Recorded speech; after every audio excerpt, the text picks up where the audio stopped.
Quem agradece também muito, quem se não agradece devia agradecer, é o cunhado do ministro. Mas o ministro não tem culpa de ter aquele cunhado. Meus caros, nós não escolhemos os cunhados.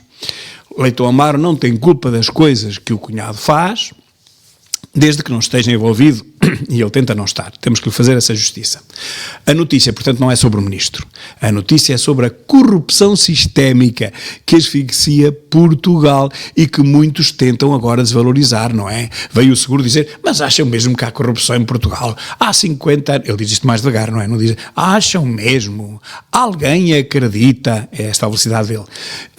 E diz que não há nada de corrupção. Há 50 anos em Portugal nunca pode haver. O Ventura não está bom da cabeça. Não há corrupção nenhuma. E, portanto, o cunhado do Leitão Amaro é prova de que não há corrupção nenhuma. E os processos em que está envolvido e as acusações que lhe fazem nos vários tribunais também, é porque os juízes andam meio distraídos, devem estar a pensar no futebol ou qualquer coisa. Mas, portanto, isto é uma notícia sobre a corrupção que asfixia Portugal há 50 anos. Sim, é verdade, é verdade. Ao Seguro, é mesmo há 50 anos, ainda tu andavas a subir na Jota, já havia corrupção, e se não houvesse corrupção, se calhar, muitos como tu não subiam nas Jotas. Não és tu. Alguns como tu. Bom, mas é por causa do que muitos esmifram a este país anualmente que nós não crescemos. Nós bem produzimos, nós bem trabalhamos, mas não conseguimos crescer porque temos uma sangria desatada. Temos uma sangria desatada que nos rouba toda a nossa energia, toda a riqueza que nós produzimos, ou pelo menos grande parte dela. E, portanto, ao contrário, estamos cada vez mais longe dos países envolvidos da Europa, porque aí também há corrupção. Só que é minúscula relativamente à nossa e quando alguém é apanhado vai preso. E os outros veem e dizem, se calhar vale mais não arriscar. Aqui não. Aqui a pessoa é corrupta toda a vida, lá há um desgraçado que é preso, que é o Armando Vara, que é o bode expiatório de todo o socialismo. Todos os pecados do Partido Socialista, incluindo os pecados da Casa Pia, pelos vistos, foram expiados naquele Armando Vara, o bode expiatório dos pecados do Partido Socialista. Em Espanha, em Barcelona, há uma catedral, vê se me lembro agora o nome assim de repente, já lá fui tanta vez, mas já lá não vou há uns anos, é verdade, que é a catedral, é o sítio expiatório dos pecados de Espanha. Que nada, já me lembro, depois apanho aqui em baixo. Já fui Tibidabo, ok? Tibidabo, ao lado de Barcelona. É um templo expiatório dos pecados de Espanha. Armando Vara é o socialista expiatório dos pecados do PS. E não é só do PS, porque há muita gente do PSD que, entretanto, passou entre os pingos da chuva, como Dias Loureiro. Não posso dizer, não posso dizer, que esse conseguiu se safar. E, portanto, e muitos outros. Não é só esse se calhar até estava inocente, mas nunca se foi intentado nenhuma ação contra ele, conseguiu habilmente sempre fugir e agora também já não vale a pena porque está prescrito, portanto, tudo bem. Portanto, é isto que se passa.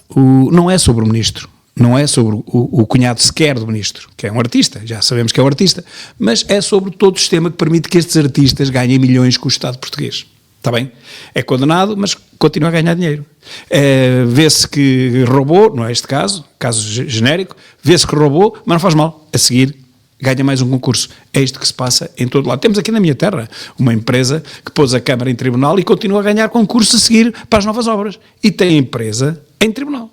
Portanto, é brutal isto, não é? Mas é assim, é Portugal. Votar nulo nas presidenciais. Ora, aquilo que vos falei há pouco, começam agora a vir comentecos que ninguém conhece, a pedir o voto em voto nulo. E dizem mais, vale mais votar nulo, porque se alguém, diz aqui em baixo, olha, a única atitude correta é recusar, portanto, quem não quer um nem outro, nem Ventura, nem Seguro, e votar nulo, diz ele aqui. No voto em branco, alguém pode colocar uma cruz. Vejam lá um comentador de um jornal, que é o Sol, vem pedir aos portugueses, se não gostam de um, e também não podem votar noutros, estão proibidos pelos médicos de votar Ventura nunca, a pessoa pode ter logo um ataque cardíaco a seguir, ainda lá na cabine de voto, mal acaba de votar, põe a cruz no Ventura e pum, pode morrer logo fulminado, portanto nem pensar em votar Ventura, nunca na vida. Então olhem, votem em branco. Em branco não, porque pode alguém pôr um risco. Vejam bem a que ponto nós chegamos quando um comentador num jornal público vem dizer que não vota em branco porque alguém pode pôr uma cruz. Estávamos a falar justamente em corrupção, estávamos a falar em mentira, em manobras no post anterior e este tipo veio, que eu não sei quem é, nem quero saber, veio-nos dar razão. Não votem em branco porque alguém pode pôr uma cruz. Vejam o estado de corrupção a que chegou este país. Mas não devem votar em branco, porque votar em branco vale 0. Para isso vale mais não pôr lá os pés, porque é a mesma coisa. O abstencionista não vai votar, vale 0. O que vota é branco, votou branco, vale 0. O que vota nulo, vai lá votar e votou nulo. 0. Nada disso é contabilizado apenas para estatísticas. Mas depois, o que conta são os votos em Seguro e em Ventura. E não por esta ordem. Pela ordem inversa. Primeiro, os votos em Ventura e meia dúzia deles em Seguro. Está bem? Ok. António José Seguro, o meu adversário, usa falsidades. Olhem bem o pânico. É claro que André Ventura é um risco para a democracia. Os seus métodos não são democráticos. Quais são os métodos? Foi o primeiro presidente de um partido a ser eleito sempre por sufrágio universal de todos os militantes. Quando o Seguro quis fazer isso, perdeu. Perdeu para Costa. Portanto, meus caros, o povo, os próprios militantes baniram Seguro. Elegeram Costa, deram a derrota a Seguro. Os próprios militantes do Partido Socialista escolheram Costa em vez de Seguro. O que é que este tipo veio aqui fazer? Falar de outros que são completamente democráticos, que sujeitam e sujeitaram sempre ao escrutínio de todos os seus militantes. E o partido é um partido aprovado pelo Tribunal Constitucional. O partido é um partido legal, é tudo legal. Como é que ele vem dizer, aqui embaixo diz assim, Seguro garantiu que como presidente não dará posse a um governo que viola a Constituição. O governo como é que pode violar a Constituição se ainda não fez nada? Se ainda não foi empossado? O governo está ali para ser empossado, ainda não fez nada. Uma única iniciativa legislativa, nada, não fez nada. Está ali para ser empossado, ok? E ele diz, não vos vou dar posse porque vocês violam a Constituição. Como? Como se ainda não fizeram um único ato? Este tipo fala mesmo para atrasados mentais, desculpem lá. Isto é falar para atrasados mentais, isto não é falar para gente. Como é que pode recusar dar posse a um governo que ainda não começou a governar? Acusá-lo de ser inconstitucional se ele não começou a governar, se ainda não fez um único ato de governação. Portanto, este tipo fala para estúpidos, como eu vos digo, e para atrasadinhos é o nome que temos que dar, não é? E é certo que há muitos, é verdade que há muitos, embora cada vez menos, como temos visto nas sondagens. E se não houvesse assim tantos, não teríamos chegado a este atraso, a este ponto, a este bater no fundo relativamente a todos os países envolvidos, não é? Mas já não há tantos atrasadinhos como antigamente, meu caro Calimero, como no tempo de Costa e de Sócrates. Aí é que havia muitos atrasadinhos. Olhem que deram a vitória por maioria absoluta a Sócrates e a outro, Costa. Imaginem a estupidez que havia em Portugal há poucos anos. Portugueses são cidadãos da União Europeia mais preocupados com os fluxos migratórios. Quem diz isto é o JN, o Diário do Largo do Rato. E eu pergunto, por que será? Ficaram doidos os portugueses? São todos malucos? Ou será que têm 2 dedos de testa e têm 2 olhos na cara e veem o que se está a passar em toda a Europa há uns 10 anos a esta parte? Nós temos a obrigação de aprender com o que vemos. Então, se está a acontecer este problema em todos os países da Europa, mais nos do que noutros, é evidente, onde escancararam as portas como aqui, é uma vergonha, é o que está a acontecer. Não é? Nos outros países mais restritivos, como por exemplo a Suíça, não acontece nada, porque a restrição foi posta logo à entrada. Só vai para lá quem é para trabalhar e quem é boa pessoa. É tudo escrutinado, não deixam entrar um marreco qualquer que ninguém sabe quem é, como aqui. Um Aziz, não é? Como naquela história em que há 30 e tal Aziz no mesmo apartamento em Lisboa. O tipo dos Correios, o carteiro, vai lá entregar uma carta de um tribunal ao Aziz e ele diz, mas Aziz somos todos. Acabou por não entregar carta nenhuma, não é? Já vos contei essa história, é brutal, essa história é brutal, mostra a que ponto é que isto chegou. Eles podem cometer os crimes que quiserem, porque nem as notificações recebem, porque não há nenhum Aziz, são todos Azizes que há. Bom, então, os portugueses veem isso, não é? Então, são loucos?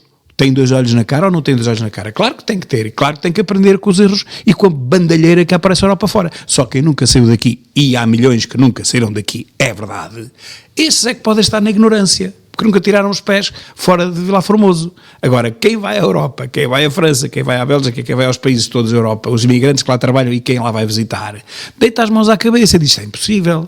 Nós estamos a ser substituídos, mas não estamos a ser substituídos por gente igual a nós. Estamos a ser substituídos por gente que nem sequer se consegue caracterizar aquilo. Aquilo é outra civilização, aquilo é outro planeta, parece extraterrestres, não é? Não tem nada aos mesmos valores que nós temos. Não sabem o que é democracia, não sabem o que é o respeito pelas mulheres, não sabem nada. Matam as mulheres à pedrada se elas forem adúlteras ou se eles imaginarem que elas são adúlteras, que ainda é pior. Portanto, vejam, estamos a ser substituídos por gente dessa. Mau tempo, Pedrógão Grande pede mais militares para ajudar a reparar telhados e casas. Então, mas os militares agora é que reparam os telhados das casas. Então, e a proteção civil? que quando há uma tempestade, quando há incêndios, vão lá às casas que estão meias em perigo, não é? Que estão em perigo, e deitam-nas abaixo, e, portanto fazem a demolição. Então, e agora que é preciso construir, não existem? É que não se vê a proteção civil em lado nenhum, a começar pelo seu comandante, ou presidente, ou general, ou seja lá o taxa que lhe quiserem dar, que, é bom recordar, esteve no estrangeiro durante toda a Cristina, saiu de cá, não é? Como vos disse há pouco, saiu de cá de Portugal antes da Cristina, na tempestade anterior, já sabíamos que vinha a Cristina, estava perfeitamente identificada, e ele só voltou depois da Cristina, esteve no estrangeiro. E pergunto eu outra coisa, e os 1,6 milhões de imigrantes, porque há 1,6 milhões de imigrantes em Portugal que não trabalham, há 400 mil que trabalham, mas há 1,6 milhões que não trabalham. Esses que não trabalham e estão cá em Portugal não podiam ser usados para ajudar? É porque só trabalham 400 mil. Bom, e os outros tantos 400 mil, vejam a coincidência dos números, temos 400 mil imigrantes a trabalhar, legais, e temos 400 mil portugueses desempregados. É o mesmo número. Isto é inacreditável. Isto é 2 mais 2 serem 4, mas nem assim veem. A loucura é tanta, a estupidez é tanta que eles não conseguem ver um palmo à frente do nariz. 400 mil imigrantes a trabalhar e 400 mil portugueses desempregados e não fazem a relação. Ninguém faz a relação, que é politicamente incorreto, certo? Pronto. Esses 400 mil desempregados que estão em casa a receber o subsídio de desemprego também não podem ajudar a trabalhar? E as centenas de milhares de que recebem o RSI, que isso ninguém sabe quantos são. Pode ser 800 mil, pode ser 1 milhão, ninguém sabe. RSI é outra coisa. Esses que recebem o RSI, o Rendimento Social de Inserção, que estão em casa sem trabalhar, também não podem ajudar na limpeza, na reconstrução destas casas que agora estão destruídas ou parcialmente destruídas? Não, tem que ser os militares. Os militares deviam estar a vigiar as matas no verão e aí não haveria incêndios, porque os incêndios não são iguais às tempestades. As tempestades são a força da natureza, os incêndios são a força do homem, dos terroristas incendiários. Isso pode-se controlar, isso pode-se evitar. Uma tempestade não se pode evitar. Um incendiário pode-se evitar. Com os militares no terreno, aí é que eles deviam estar no terreno quando agora começar a aquecer o tempo, porque reparem, o tempo vai aquecer e não são altercações bimbáticas, chama-se verão. O verão vai aparecer, sabem? E quando o verão aparecer, já chove menos, aquece mais o tempo. Não são altercações bimbáticas. É as estações do ano, sabem? Que nós aprendemos na escola. Quando vier o verão, há dias muito quentes e aparecem os incêndios, mas os incêndios são todos colocados por mão humana, ou 90 e tal %. E os incêndios às 2 e 3 e 4 da manhã, esses são todos, não é 90 e tal %, é 100%. E se os militares estiverem nas matas nessa altura, no verão, no tempo quente, aí os incendiários não vão deitar fogo às matas e aí não há incêndios. Essa é a diferença entre os incêndios e as tempestades que ninguém controla. O Presidente da República diz que a explicação do Governo às populações não correu bem. Ao contrário das explicações que ele dá, correm sempre bem, pelo menos para ele.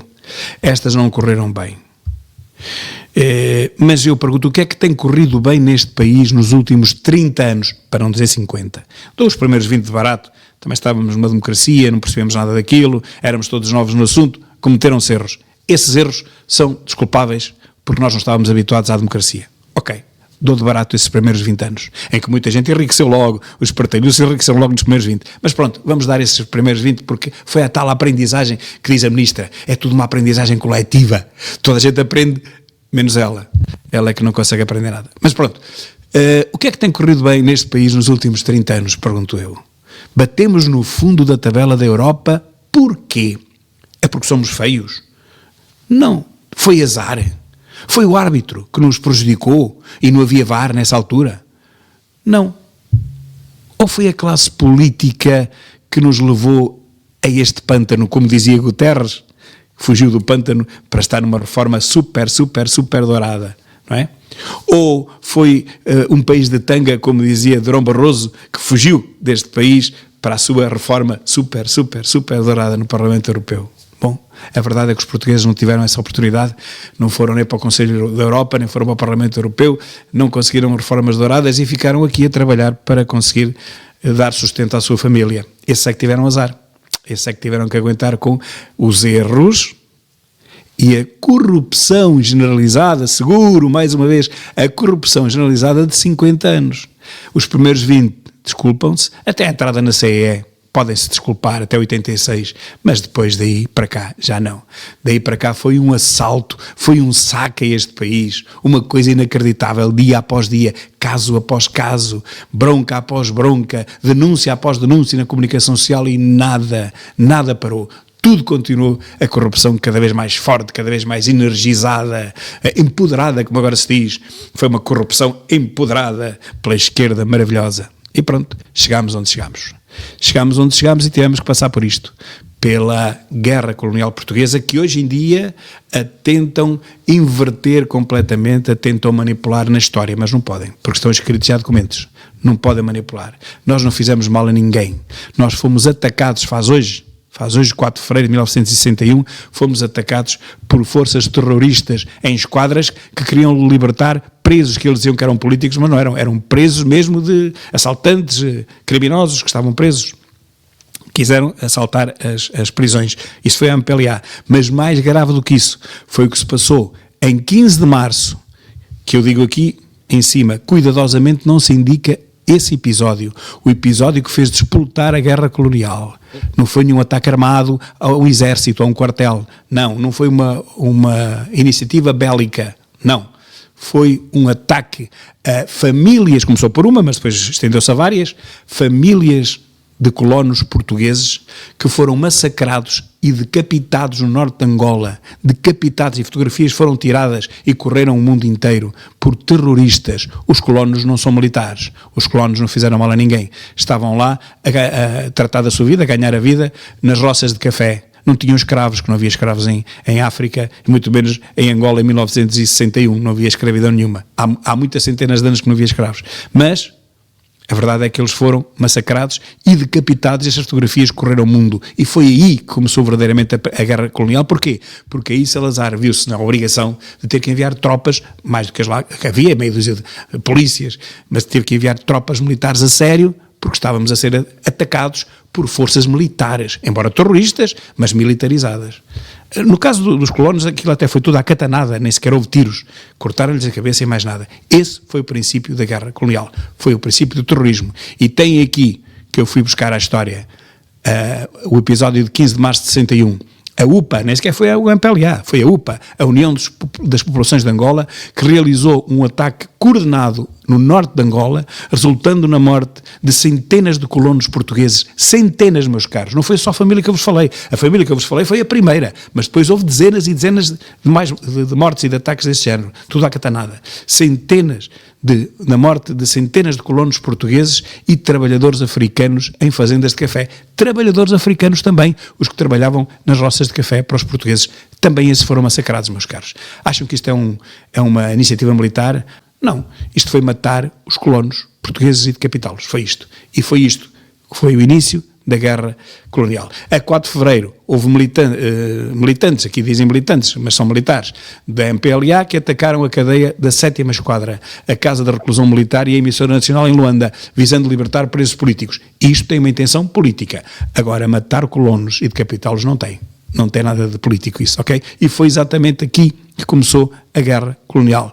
E houve a resposta inevitável, tinha que haver, por parte de Portugal, aos ataques terroristas da UPA contra os colonos portugueses, pacíficos e trabalhadores, meus caros. A história não pode ser alterada por esquerdiota nenhum. E ficamos aqui neste vídeo, neste telejornal, neste caso, de quarta-feira, 4 de fevereiro de 2016. Um grande abraço e até logo, se Deus quiser.